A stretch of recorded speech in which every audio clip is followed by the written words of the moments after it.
The depths of depravity of Sean Diddy Combs continues to just go into the darkest annals of history. I don't even want to say the case anymore because I feel like we've already passed the R. Kelly bar a long time ago.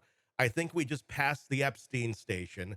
I think Mhm. Weinstein Central has been passed already, and we're in new territory. We're down the track on these rails of an abandoned rail line, and we don't know where the hell it's going. 120 new sexual misconduct allegations being raised against Sean Diddy Combs from men, women, and children. These span all the way back to 1991 to current day. 25 of the 120 minors in this. Joining me to discuss, Shavaun Scott, psychotherapist and author. Um, we knew it would keep going, and now that he's locked up, the floodgates have. I feel like the dams broke. What's your Yeah. reaction to all this? Yeah, just incredible numbers of people. And, we don't know for sure that they're all legitimate claims, but we Mhm. can say significant number are. Yeah. It just fits. And he may talk about the annals of history. He may go down as one of the most notorious sex offenders in history. It's just shocking. Yes, and right underneath everybody's nose, literally singing about it, rapping about it, right underneath everybody's face. I mean, it's funny. I go back and I look at some of the lyrics and stuff now, and we knew they were like controversial back then or kind of scandalous. But there's what is that about music that we look the other way on versus someone going out and making a statement in public that would be very questionable and inappropriate versus, hey, if they put a funky beat to it and then they, shout remix, somehow it's more acceptable. I mean, this has been in his lyrics for 30 years.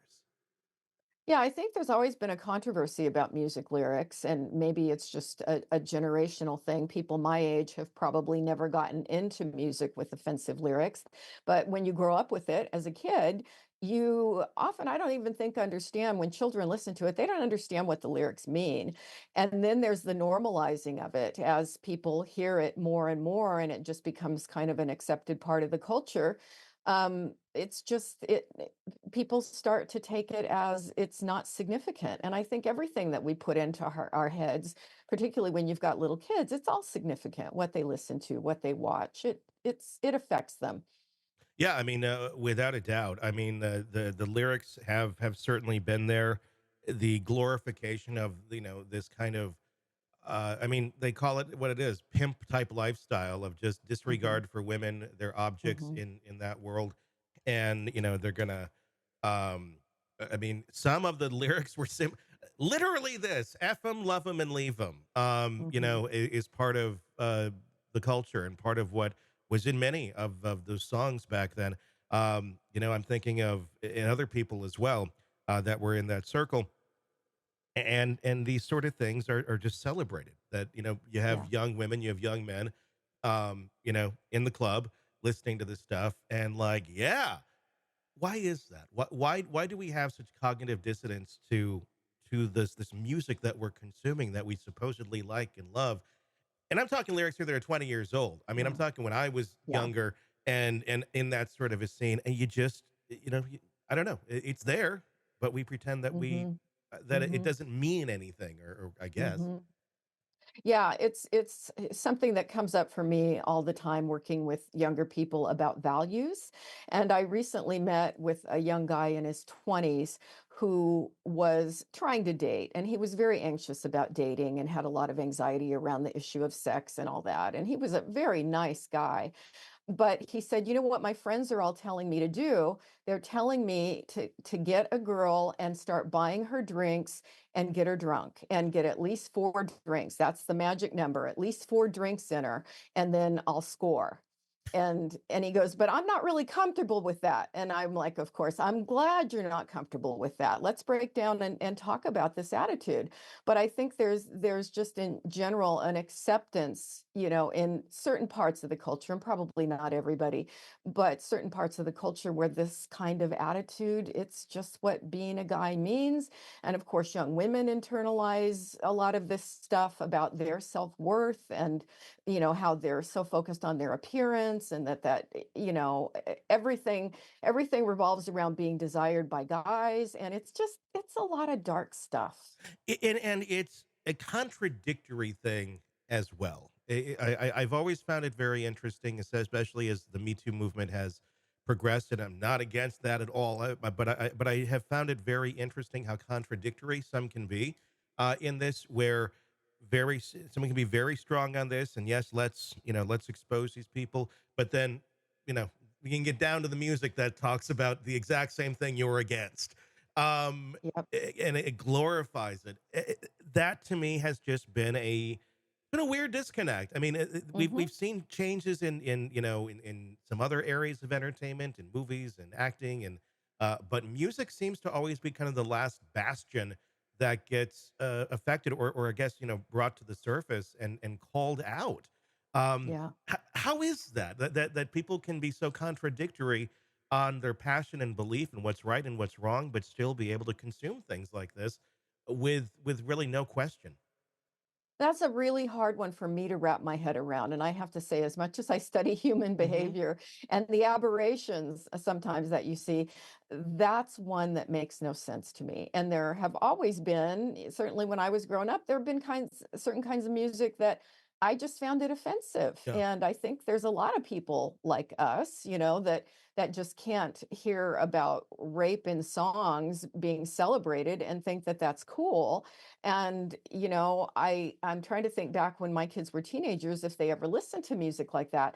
I don't think so. If they did, they sure didn't listen to it at home or around me. And if they had, I would have Hmm. explained why that's not a healthy thing to do. Sure. It's just so prevalent and still is. I mean, to this Yeah. day, in so many of these lyrics, that's what I think makes most of this whole case. I mean, it's right in front of us, and Yeah. how did we all look the other way? Uh, Yeah. and it seems. I mean, is it because music affects us in different ways than other forms of entertainment and other arts, and it's we connect with it differently, not even necessarily lyrically sometimes, but on a Yeah. different level, and it's something that gets so ingrained in us. It's like today, there's some people who will not listen to Michael Jackson. There's some people who will not Yeah. listen to R. Kelly. Great. I mean, that's fine, and some people can say, "I can separate the 2. I can separate," Hmm. this music represents more of a piece of my life, in time Hmm. where I was there than what that music, I guess, is, or who's behind it. And what's your thoughts on that? When there people are sometimes able to separate the two and sometimes able to not.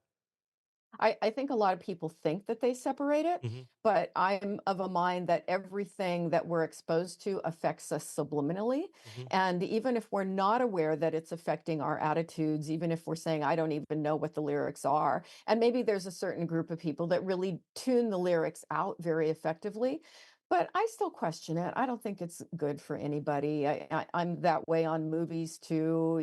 There's just certain kinds of things normalized in film that particularly for younger kids, and teenagers, I don't think it's healthy. And Yeah. so we live again in a culture that accepts a lot of strange stuff that I would say is not growth oriented. It's not making people better people, but we do tend to accept it.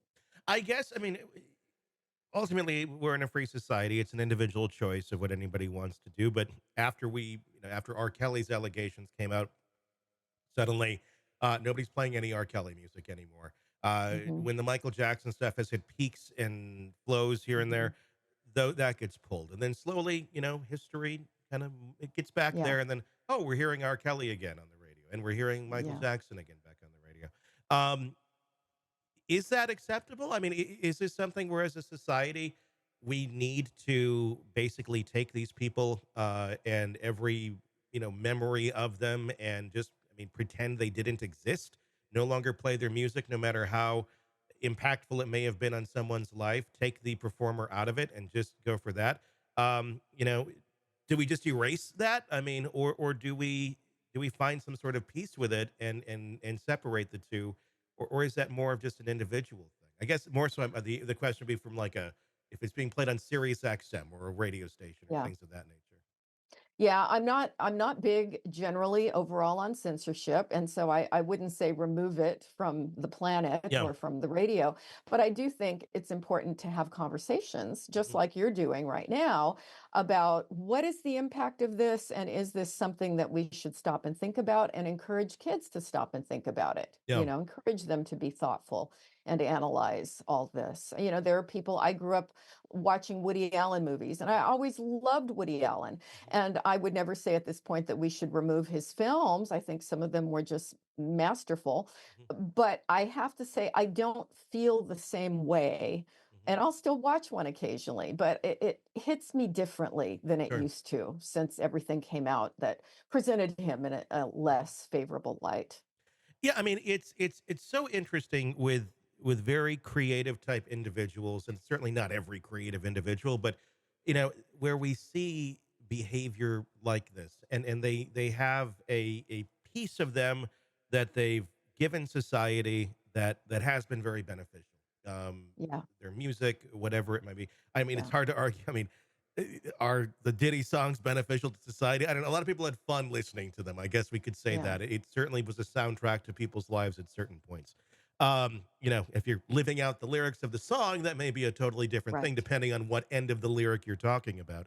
Yeah. Um, but they are able to contribute uh, some, like, we'll just call it good over here, but then a lot of bad over here. Why is that we see that in such almost like genius level creatives in the world, where there seems to be that individual has a lot of issues blurring the lines between acceptable and unacceptable My guess is that it's probably a fairly common trait where people can compartmentalize and have a side that they don't share publicly. I can say I see a lot of that, the hidden side of people.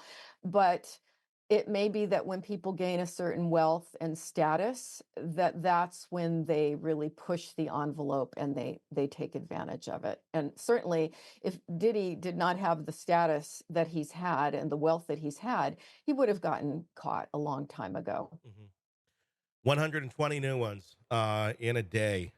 Mm, It's and again, we are just scraping the surface here. I think we are just at the beginning of 30 years of this type of behavior, where uh, you know almost one night would take one person down. I think with some of the stuff that he's done, yeah, and we're talking yeah, decades of yeah. it. He would have gotten busted a long time ago. It's going to be very fascinating to watch and see where this Mhm. goes and why it was able to thrive. I think that's a Yeah, big question that we're going to be a thinking. lot of enabling going on. Yeah. Hey, thanks for checking out the video. Be sure to follow us wherever you download podcasts, and especially Apple Podcasts, where you can get advanced episode and premium content on our premium channel right there. Also, be sure to follow us on social media so you don't miss any breaking updates on the stories that matter to you most. We're on TikTok, X, Instagram, Facebook. Just search Hidden Killers Podcast with Tony Bruschi, and you'll find us right there. Again, thanks for watching.